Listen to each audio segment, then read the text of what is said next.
Fair use. Educational purposes only.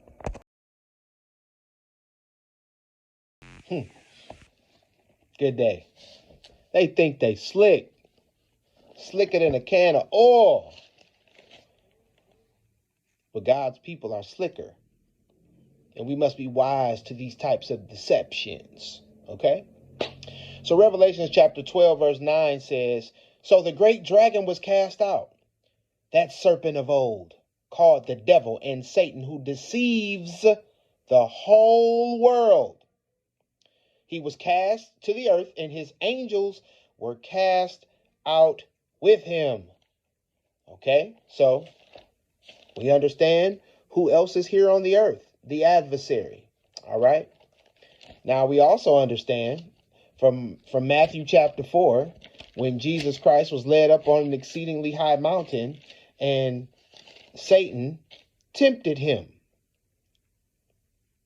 In Matthew chapter 4, verse 8, says the devil took him up on an exceedingly high mountain and showed him all the kingdoms of the world and their glory.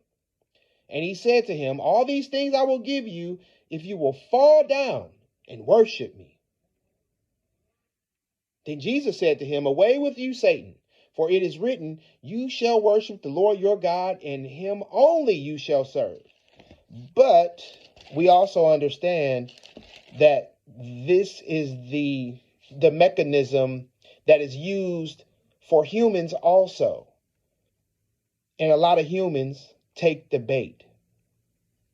How do we know? Because Mark chapter 8, verse 36 and 37.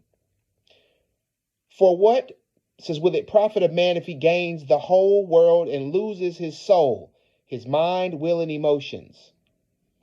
Or what will the man exchange for his soul, his mind, will, and emotions?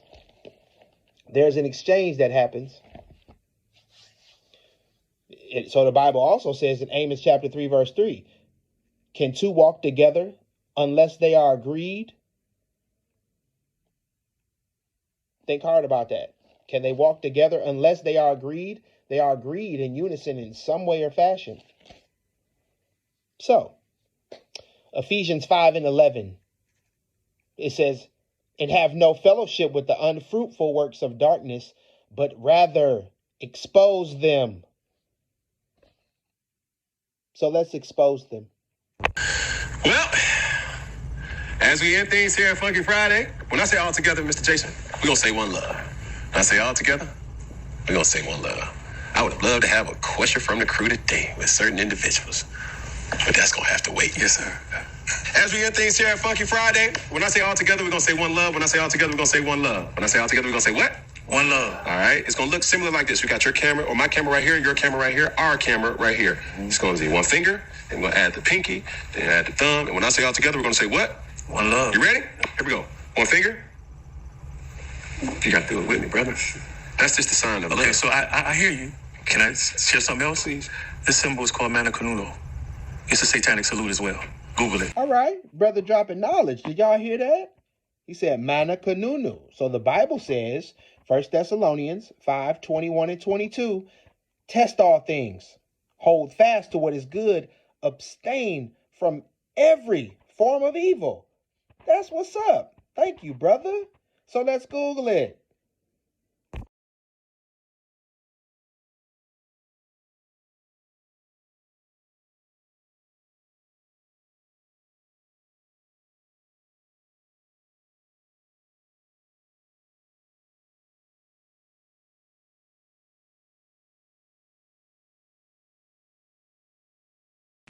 Okay, thank you, sir, for that knowledge. Absolutely. Yeah, but let's keep watching the video. I think we missed something. I think they tried to pull something on us. Let's keep watching. So for me, listen, Google and sign. Listen to me. Listen, Cam, listen. Son, listen to me. I'm saying that not to judge you. You listening? I'm saying that I can't participate in that part, but I can't say one love. I'm just falling in line with my own convictions. Can we reset, son? Yes, I can. Come on. You leaving me hanging? Oh. But I just think sometimes... Did you notice the handshake? Looked pretty harmless, huh? Did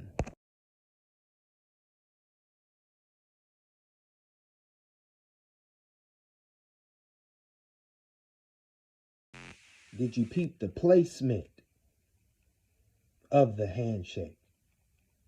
On the back of the dollar bill, you'll see the symbol on the left-hand side of the bill, which is annuit coeptis, which means our enterprise is now a success. Our enterprise is crowned with success. Annuit coeptis. So you say, fine, so you have an enterprise and is now crowned with success. What enterprise are you talking about? Novus ordo seclorum. Novus is novus, meaning new. Ordo is order, and seclorum is where we get the word secular, meaning the world. So it's new order of the world, the new world order. George Bush's new world order is now a success.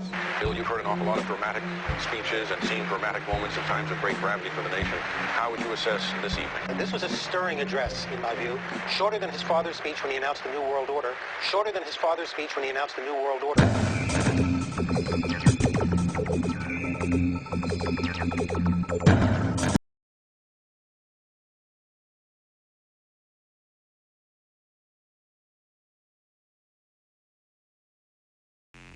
Did you peep that placement?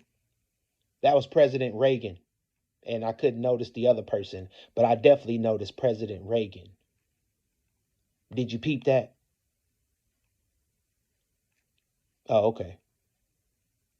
So the Bible tells us in Genesis chapter 3, verse 1, that the serpent was the most cunning and crafty of all the things that were made in the garden. Cunning, crafty. That means secrets,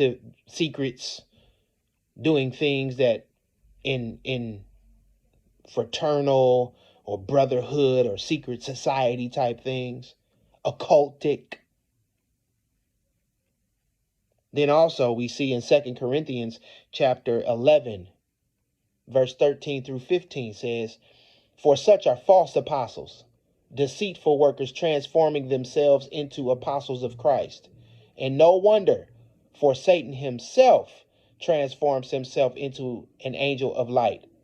Therefore, it is no great thing if his ministers also transform themselves into ministers of righteousness, whose work will be according, or their end will be according to their works." So we have to understand that everything that glitter ain't gold, everything that look good ain't good. Nah, we got to discern everything in this day and age. In this time. In Matthew chapter 10, verse 16 says, "Behold, I send you out as sheep in the midst of wolves. Therefore, be wise as serpents and harmless as doves." Please think outside and no box required. It's time to get our minds up because they tricking us more and more every day. To the next.